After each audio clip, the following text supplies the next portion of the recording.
Hi, Caroline. Hi.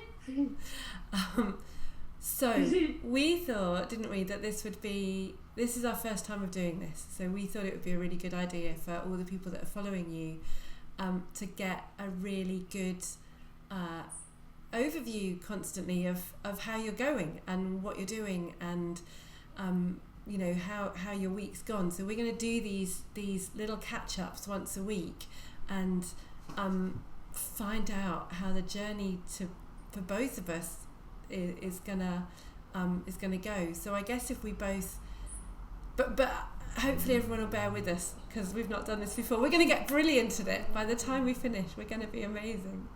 But maybe I guess it's just a little bit of an introduction. Do you want to introduce yourself to everyone and say who you are and what you're doing? My name is Caroline. I'm a PhD student at University of Bath who is about to finish. But I am on a mission to become the best deaf-blind person to summit the Everest. Each week I am reaching out to different people looking for support. And I'm Sarah, and we are going to be following your journey.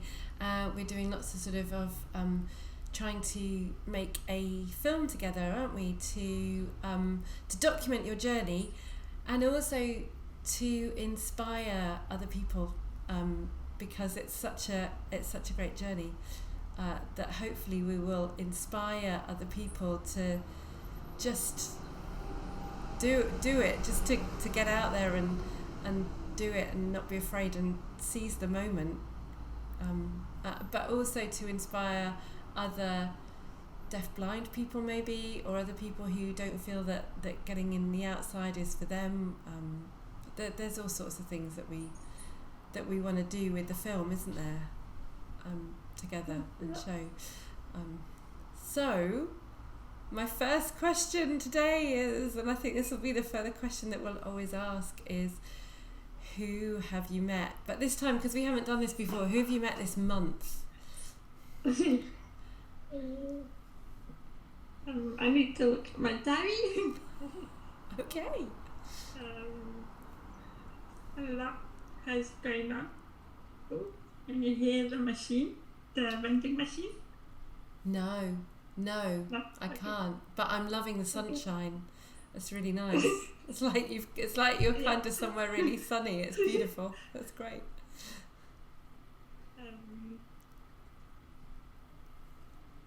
I have a list for like past 2 weeks. I guess the first person came up was Lizzie Davies. So I need to check if she's happy for me to mention her name. But a couple of weeks ago, I had a speech. I was invited to do a speech at the charity to fundraise for them. What charity? Williams Mountains. I am their beneficiary, so they were raising money to support us, and I was asked to share my own story and mission. And before that event, I went to a support group for the blind. Public speaking is something that I'm not really confident in, so while I was there I thought maybe I should practice my public speaking and ask for the feedback. And I did the speech and I had the longest applause that felt so confidence boosting, and yeah. So what did you speak about? When you did the speaking, what did you speak about? So I did something different, which was when I was at the library, I verbalized it. I'm saying I had my sunglasses on, and I started my speech from memory. So I talked about my condition, how I was born deaf, and then how I got diagnosed, and how it affected me emotionally, and so on, about my dreams, my ambitions, my hopes. And then somewhere in the middle said, actually, this might surprise you, but I don't really need these sunglasses. I swapped to my normal glasses. And then started to explain how I am blind, but maybe some of you are surprised, but maybe confused by what I mean by blind. I explain how I see what I see. Explain to me how. What did you say to them? How did you explain it to them?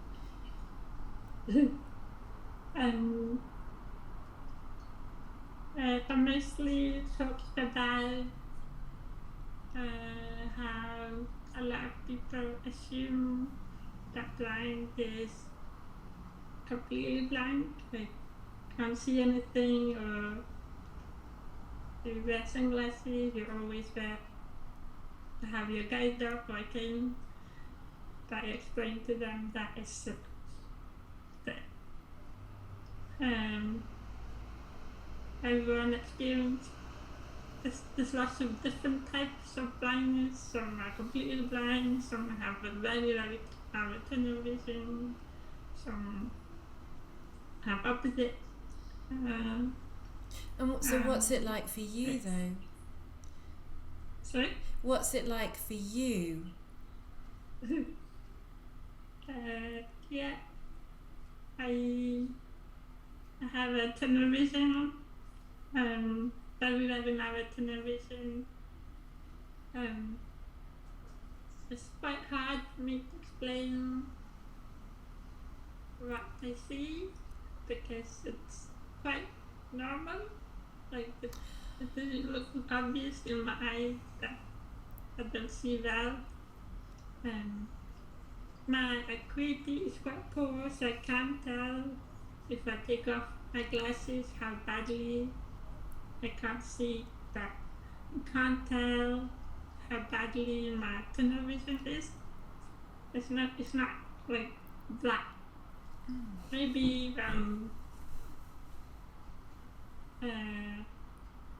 maybe during winter months when it's getting darker, it's starting to be more noticeable. I also have night blindness. Okay. So I can feel like I'm more suffocated. I think so. It's more tunnely. That in bright day, like right now, it looks normal to me. But recently, so something that I struggle to wrap my head around it, which what I talked about in my speech as well, which often leads to denial from me and misunderstanding from others, discrimination, access refusals. So that is why I'm trying. That is part of the reason why I want to be that best deafblind person, break that stereotype, thing that at the representation. Yeah. Can't remember where I was going with this. Oh, yeah, recently I came with a new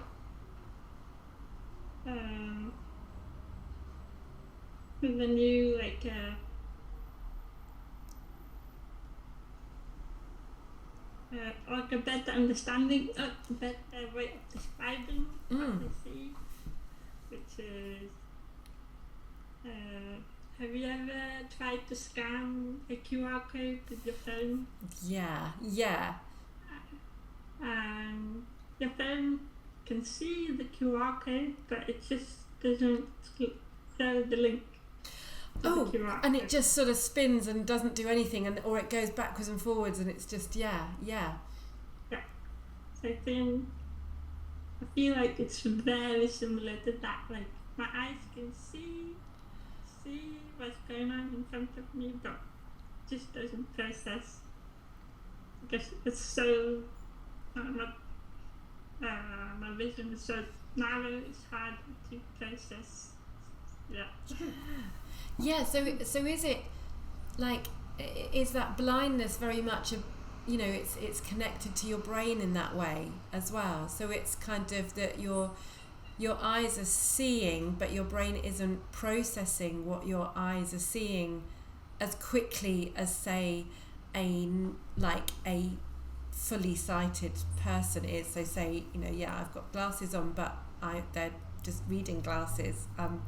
So is that what you mean? I think so, yeah. It does. I would describe it, but maybe we should have like a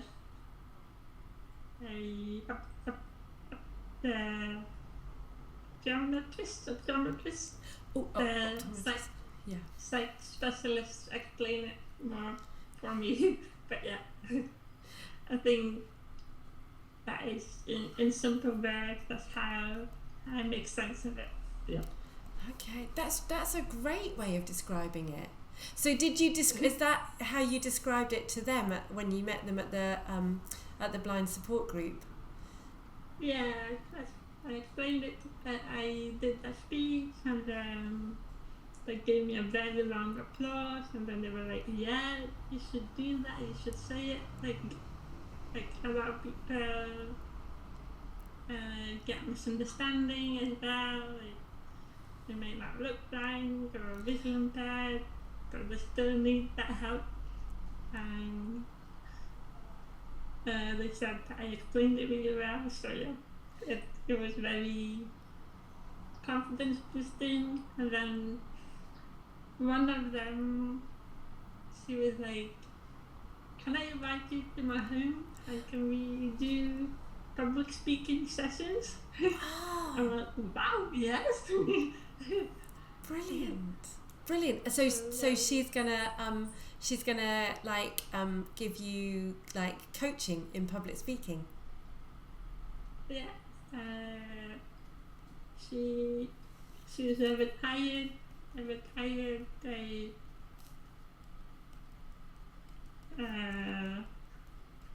coach for public speaking. I don't know what's the official word, but she used to be a poet, a writer, do lots of acting. So she's got, and then she also told me how someone, when she was my age, someone lifted the hair firm, and that person was like, "Can I help you?" Because she wants to extend the help to me, and I'm like, wow. Oh, that's a really lovely circular kind of story, isn't it? I love, that's really lovely. That kind of but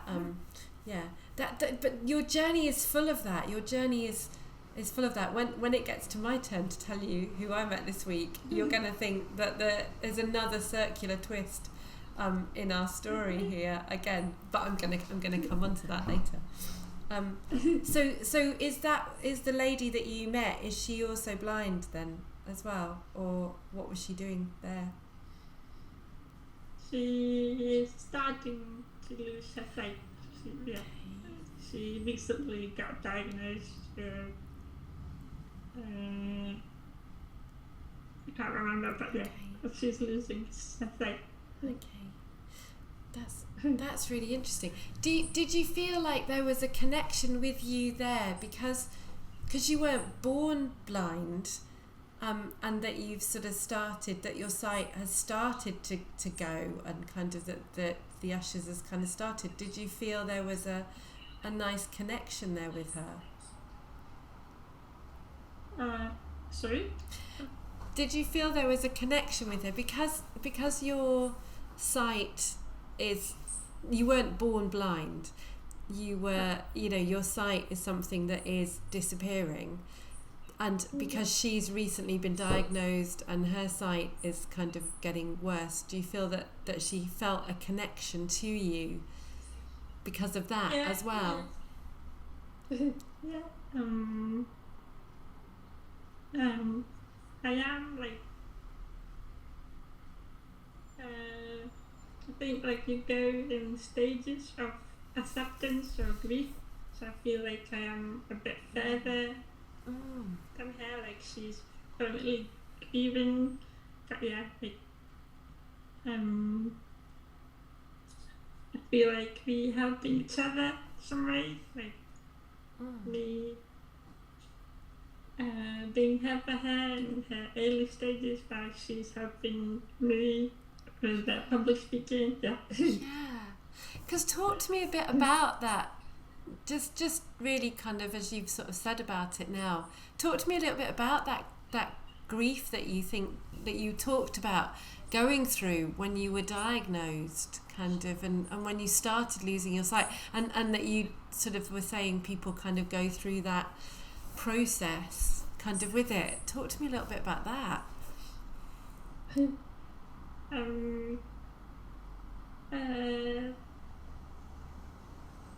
I mean, I think it's probably, of course, it's different for everyone.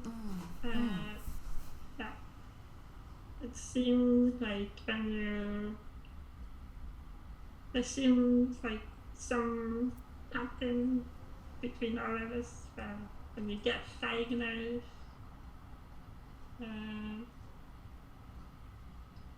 A lot of us, on one hand, really, really bad. You think of the rest, but at the same time, we also completely deny it. I think, like, if it doesn't look obvious, you think you're not blind enough to have a cane or a guide dog. There's of that lack of representation.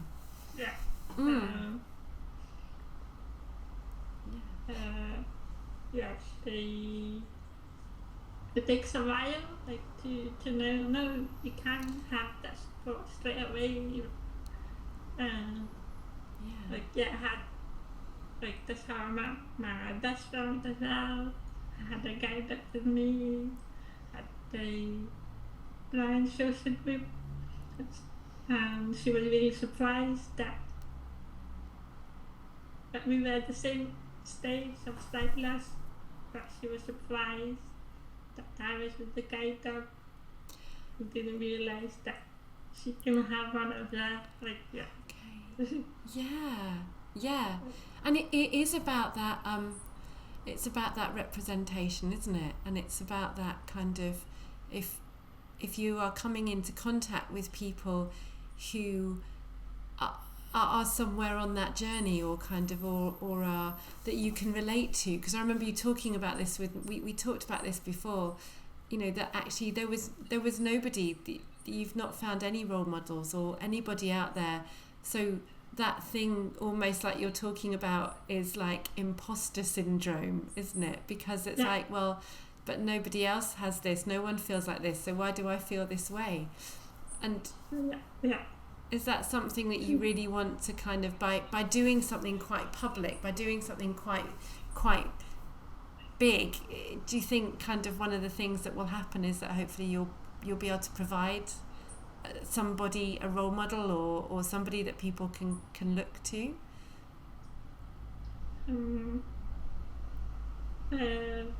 Yeah, like Everest, it was always my dream. So yeah, that's my ultimate goal. But whilst I'm doing it, like I'm knowing that there is something that everyone knows.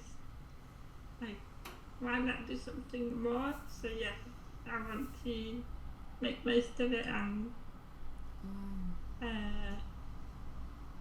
make people follow, and maybe some people relate, or others feel more aware about it as well. Yeah. Yeah, you just said that Everest is your ultimate dream and is your dream. Talk to me about that. Why Everest? Why? I remember we met someone a little while ago and they said, but there's so many other things that you could do. You could do with what it will take and the time it will take you to train, obviously the money it will take you to be able to do that. You could do 100 other things before your sight, becomes kind of, or maybe impossible to make it so that you can go up there. Why do you want to climb Everest? What is it about that mountain that makes you want to climb it?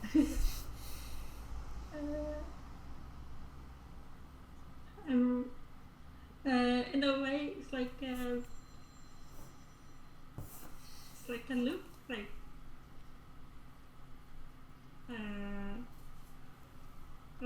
me summiting Everest. I feel very motivated knowing that there is an impact behind it by sharing my journey. So that's why making me very passionate about it. But while I was always dreaming about it, I don't know, I'm very adventurous, like I love adventures. I was always known for that, like well,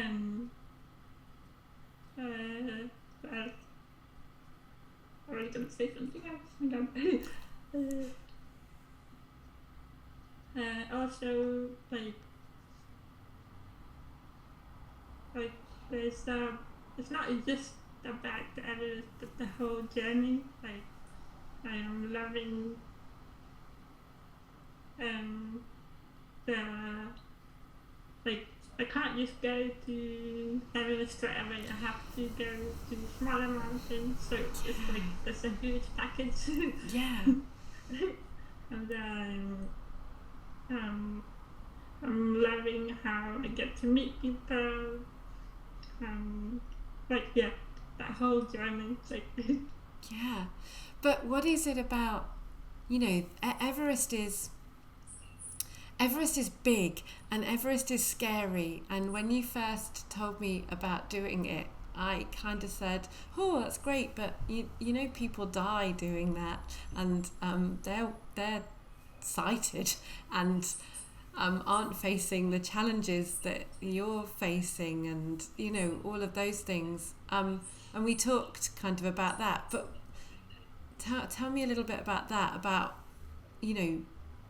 those challenges that you face in climbing it, but why you still want to climb it, and what is it? What's the magic of that mountain?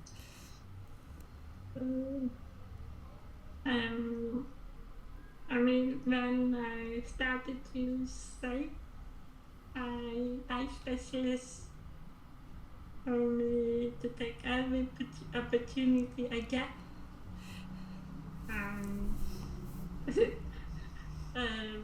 Maybe I went a bit extreme with that. Ever since then, I mean, I was always adventurous before being diagnosed, but after getting diagnosis, maybe even more adventures and travel and make lots of memories. So yeah, I want to see it. I feel like if and when I'll be completely blind, I'll be okay. Like I have those memories, not just even about like the Everest stop, but the whole journey as well. Yeah. And you just said kind of if you got there and you were completely blind by the time, let's talk about the kind of your time. Let's talk about your time period as well that you've got, because you're doing things. You've got a kind of, there is a time, isn't there? Stuff is kind of is ticking away a little bit, kind of sort of for you. Talk to me about that and where we are with that right now, and why everything is kind of having to happen now. Yeah.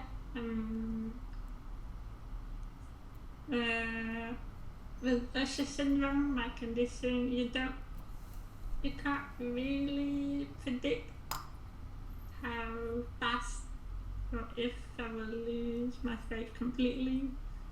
I have type 2A, so roughly everyone is born deaf or hard of hearing, and then they start to get clumsy in late teens, and then slowly lose their faith. Not everyone loses it completely, but I met quite a few people with my type who are completely blind now.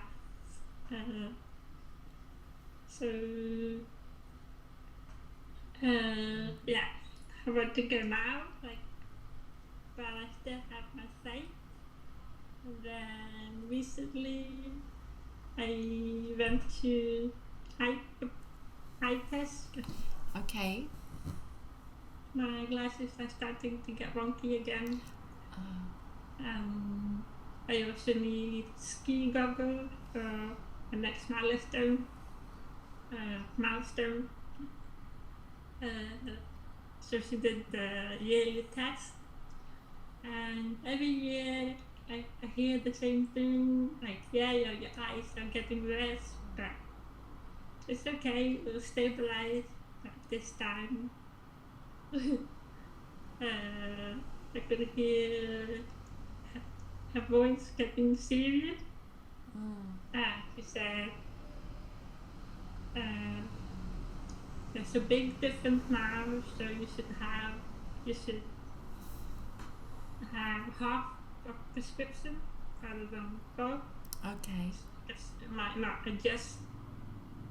That was a bit of a shock. Which made me realize, no, I actually have time limit. So how did you feel?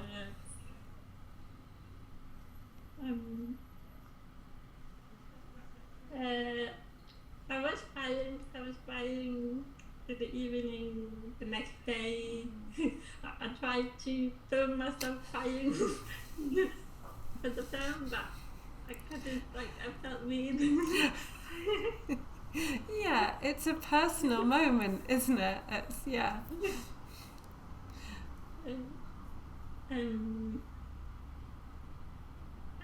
It was a shock. It was a huge shock. And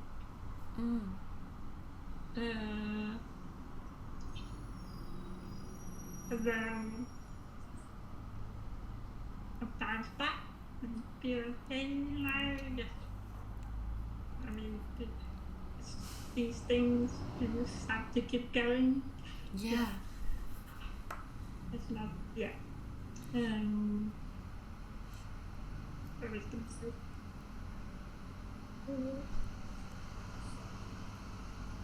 I can't remember what I was going to say.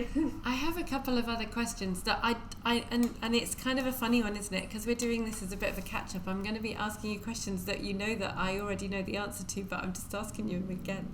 For everybody else, You talked about night blindness, that you have night blindness, and what I know about climbing Everest, because obviously we've been finding out lots about climbing Everest, is that lots of it happens at night. How will that affect you? How will that, what are the challenges that people are saying that you'll have? Yeah,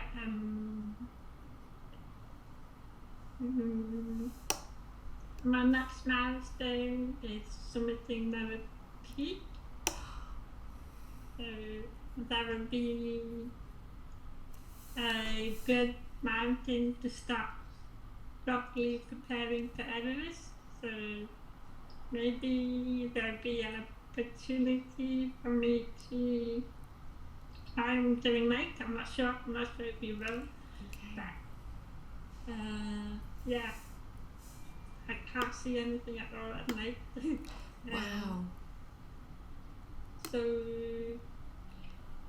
yeah, one of the things that in my list is I started to speak to Bedhouse, the advocate. So they're gonna add colours around wrist or legs so that it can follow easier. It's like the gestures are rather going, like they're adding textures for me. It's like differentiate where it's left, where it's right, or so on. And then another thing is we also collaborating with the researchers from Canada. And they are developing a haptic wearable for me, for my guide to wear and communicate through vibrations. So this is... Oh, go on, sorry. Go on. Yeah, Bedhouse working around that haptic wearable for that. Because this is something that we haven't talked about yet, but we have, but not on camera. is that the exciting thing is that is that technology is going to play a really, really huge part in helping you get up the mountain. Tell me about that. What technology have you found? Tell me about Canada. Tell me about colours on jackets. Tell me about textures and why they are kind of so important. And also, will your guide have to have those on their clothes too, the same on their textures on their clothes? So if there's an avalanche or you fall or something like that, you know which way is up and which way's down, I guess. Yeah. So we started this haptic wearable project like about a month ago, so it's very intense right now. Like the haptic people really need to build that device very quickly so that it can send here to UK for Bedhouse. But that it's very stressful right now. But yeah, there's lots of questions we have, adapting my clothing, but what about my guide? Can it be transferable? Will I have one guide or will I have two guides? Maybe one of them gets tired, so I would want to go with someone else. So can it transfer, or does it mean that I go with only one guide, or where should it be on the body? If I'm holding a leg stacks on something else, on the other hand, will it be easily accessible? To press the button. There's lots and lots of thoughts. Probably will take an hour. Yeah, we need to get them on, don't we? We need to get them on our little kind of, in a couple of weeks' time. We should try and get someone to join us on this call and talk to us about that specifically. That would be great. Yeah, we are meeting the designer in a couple of weeks to test it. So we'll go somewhere on a walk and test everything before I go to Marrakech in November. Yeah. Oh, amazing.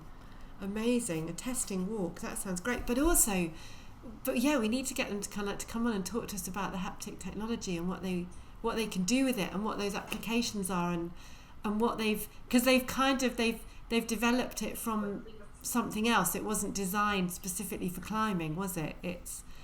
They're developing it, and I think that's really clever too. Yeah. When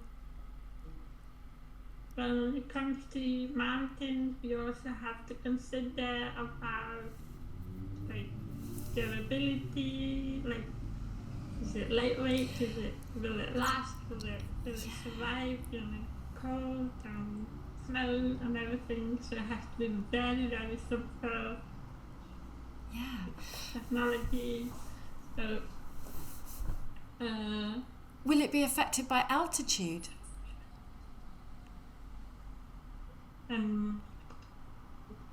We are making most of Marrakech as testing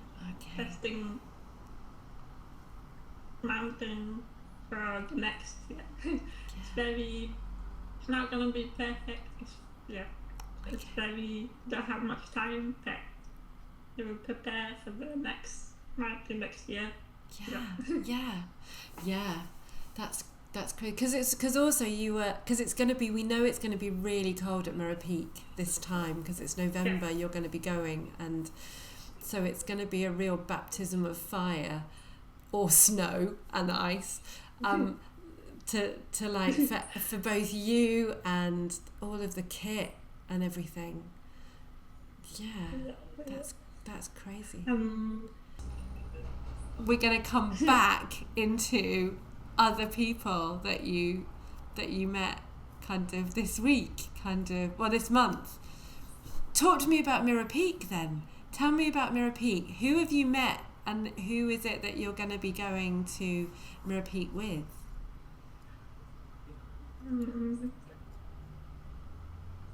I got one anonymous sponsor from the speech I did at the Millimeters to Mountains, so can I cover me? Amazing. I think I might have a second one, waiting to hear from them in a week, so I hope to use that sponsor to take one of my sighted guys to be that middleman support. Because it's really, really hard for me to advocate for me. Like, I think a lot of people experience that as well, getting sight loss. Yeah, like you think you don't need help, but you do. Yeah, so I want that middleman support. I've already been training together, and but either way, I'll be going Chris Matapa, Chris,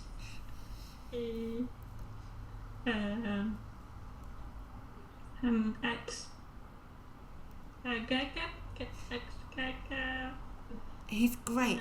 And ex SAS as well. So he was like so he's kind of his thing. He's the on the internet. He's sort of his stuff is it's the warrior monk, isn't it? So he met him. We met him. A couple of weeks, like a month ago maybe. I can't remember. But in person. I emailed him, told him about my project, and he said, yes, let's meet. And he seemed really, really cool, like really calm, and really understand the vision, the scope, the project. I'm really glad to start the journey with him. Yeah. What was it? He seemed to kind of like, just kind of listening to him talk when we met him together. Like you say, it feels like ages ago. Such a lot has happened. But it's he just felt like he kind of got not only the project but you as well. There was something kind of that he kind of understood, not only that you want to climb Everest, but the reasons why you want to do it, the other things you want to achieve as well. He seemed to really understand and talk to you about how the extra challenges that you had might affect you, but seemed to understand that you were somebody who would kind of roll with that and kind of like go with that. Yeah. What did what were the things that made you think this is somebody that I would like to go up a mountain with or be on this journey with? What was it for you that made you think I really like that? So I met quite a few guides online or just a bit email, and they were all very cool. It was really, really hard to decide in a way, but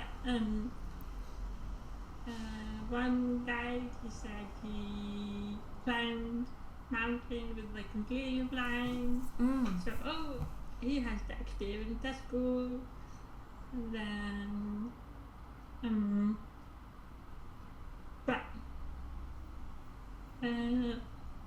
he kept talking about it, and which is good, but I was worried that he won't understand that I am blind. But it seems that Chris did, because when there's something else that he's helping me with, and I asked him, are they blind? And he struggled to say it, like he struggled to find the words, and then I was like, oh, he gets it, like he understands. Well, because he kind of struggled. Sorry, because he struggled to explain their level of blindness to you. Yeah. Yeah. He wasn't. Yeah. He wasn't sure how to respond, so I'm like, okay, I understand. Then he also explained that he climbed with the deaf climbers before in the mountains, and I noticed that he doesn't focus on disability but on the other things like the walk, or that is really important to me, and I thought, no, I have to go with him. Yeah, that's great. And he also kind of led. People might know of him because he also was the guide for Harry, who is the person who was the first person. Is it sort of who's the veteran, isn't he, that had lost his legs, and so he he helped him kind of summit Everest. Which is that's sort of how we kind of knew of him, which is great. Who else have you met? Anybody else you've met that I haven't kind of covered, that we haven't covered here yet? Who else has been? It sounds like it's been such a busy one.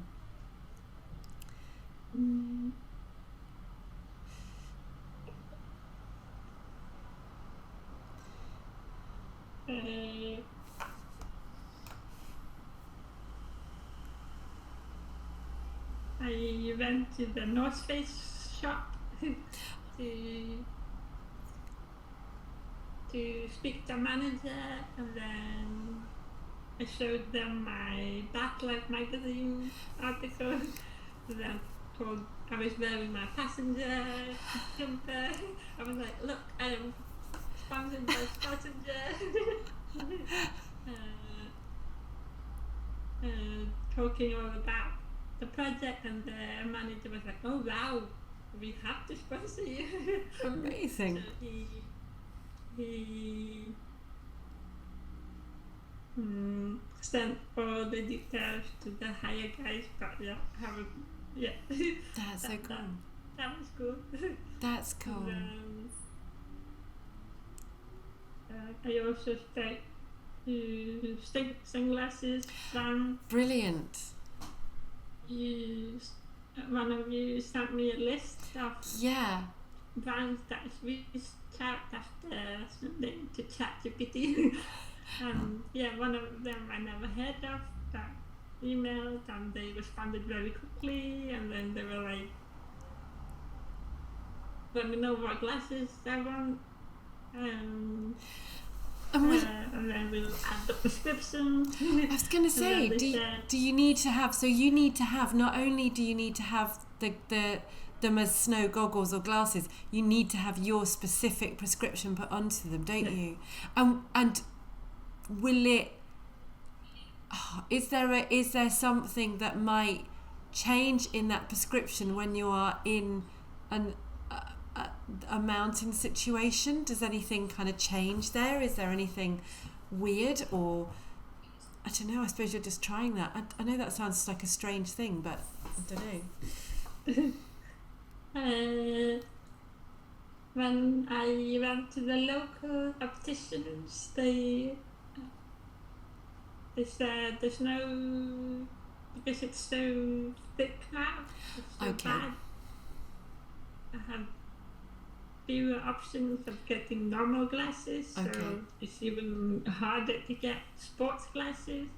So they were very unhopeful that they can make some sports sunglasses for me. So after that appointment, I felt very lost.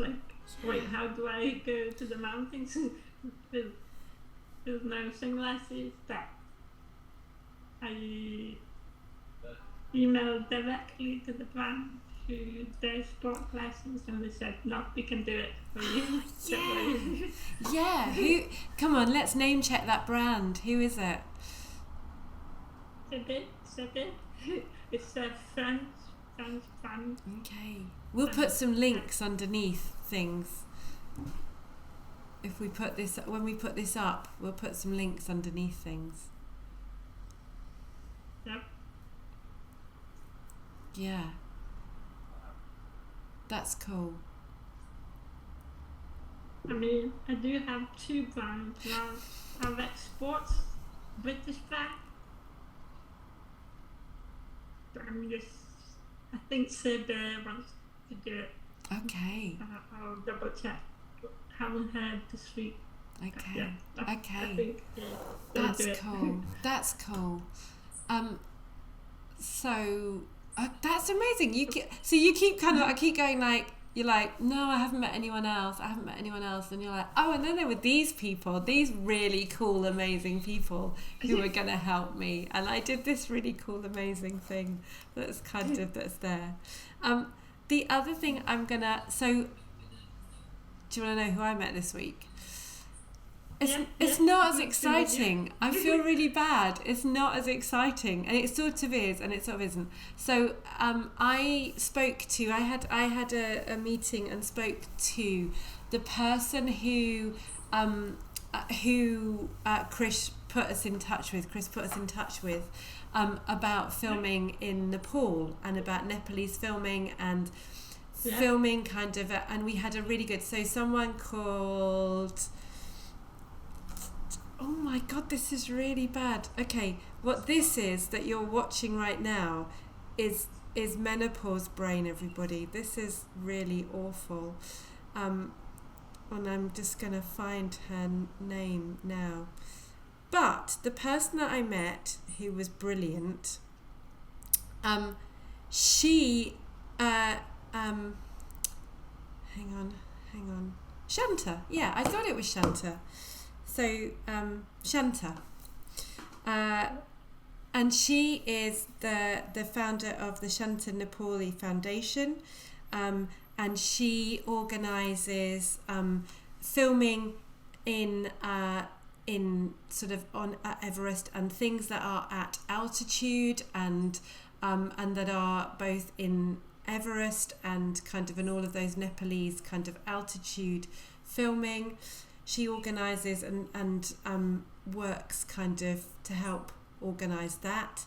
And when I said, where in the world are you? Are you in and she's like, I'm in Kathmandu. Where are you? And I said, I'm in Bath. And she said, I know Bath, because she is also related in that brilliant way to the people at Yakety Yak as well. And I was like, this is so weird, because we also know some people from Yakety Yak too. So Samar and kind of, but I might know her as well somehow. So that's brilliant. I love the little Bath Nepal link that seems to be so crazy. It was really great to meet her, and I can't wait for you to meet her as well, because I think you'll really like her. But we talked about that thing of all of the safety stuff and things like that, and she was saying it's not about, she was talking about the thing that the real important thing to make sure with filming kind of in those particular mountains is the altitude. And she said, so you just need someone, she said it's not about, because we talked about, we know that we have kind of filmmakers that are, a filmmaker who's been with us kind of following us and kind of and working together with us. And she was saying she said she's worked with people in the past who have been the most amazing climbers in all other climbing filmmakers in all other situations. She said, and then you put them at altitude and it all goes a bit wrong, because altitude sickness is such a weird thing, which you know. But so she was saying it's so much that, which is such a really important thing to make sure that kind of that is there. So she said, just put in someone that has that, so that they are a Sherpa first, and that's their skill first, and have done that, but they also can do the filming, and will get you the filming that you need and capture everything that you want and all of that. But it's not so that they're following that journey, but they're not gonna fall over. And then we talked about the size of crew that we need to capture Everest as well, which was mildly, like, it's a bit daunting and crazy and brilliant all at the same time, but it's great. But with but also but not unsensible, not in a we need like 30 people and they all need to come, and everyone, and you need to have someone that's lighting everything. And she's like, you have to go, like, she said, but it's a good idea to have 2, possibly 3, because what you'll do is you will find that you will need, so you can have one person who is the person who is a camera person that can be the base camp person, and they can come with you to base camp and do the base camp stuff. But as you go higher, it then becomes, it is just that kind of that very experienced Sherpa camera operator that is the person then that goes on. So it's like it sort of passes over, and their thing isn't necessarily, their thing is Sherpaing first, camera second, so that it's not putting everything at risk.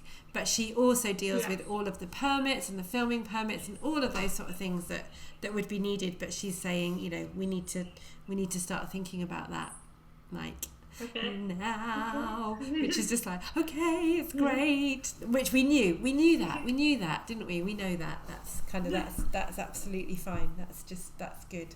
But it's so that was the interesting person that I met this week.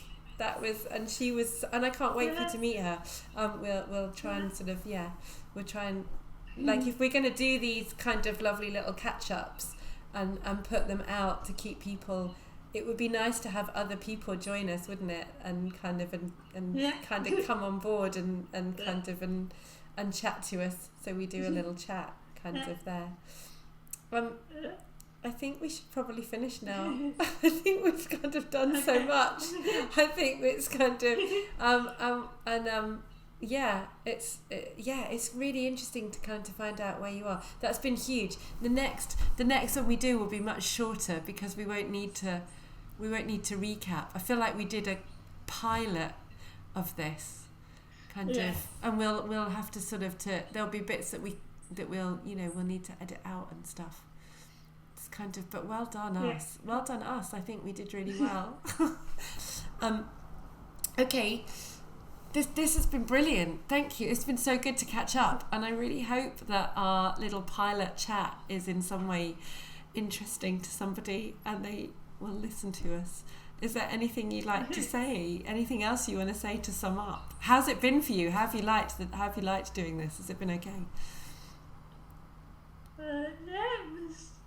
It's just a good idea to catch up each week. Yeah, a lot going on every week, so it will be amazing for others to tag along and follow. But yeah.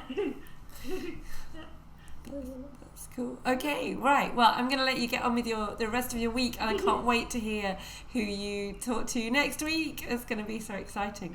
That's cool. All right. Okay. Bye. Bye.